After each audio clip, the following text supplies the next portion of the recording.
تعالی درجات عالیه ورکړي. ما دوه ځله دی نه تپوس وکړو د موبایلو زمانه ده، خدای وی چې نه بیا چا چټ هم راولېږلو. ډېره لویه د غم خبره ده.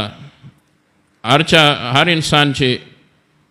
د هغه وفات شي نو یو خلا په کور کې په خاندان کې پاتې شي، خو د عالم خلا په کور خاندان یا صرف د هغه په اسمبلی کې یا د هغه په هغه محکمه کې یا د مونږ جماعت ته نه دی ملاو شوی دا نقصان، بلکې دا پوره عالم ته د موت العالم موت العالم مصداق دی.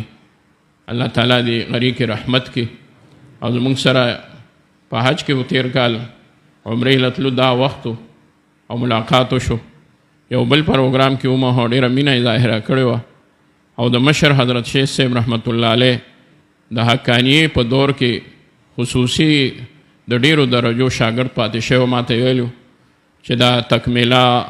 او سادسی کتابونه میبزي دا ټول مې ته سره د طحاوي شریف او بعضې نور کتابونه به هغوی سره چې کوم هغه ته ما ویلی دي نو د هغوی شاګردو الله دې ورسره د ټولو اکابرو هغه برکات شامل کړي او الله دې د خپلو استادانو او د خپلو اکابرو سره په جنات الفردوس کې یو ځای کې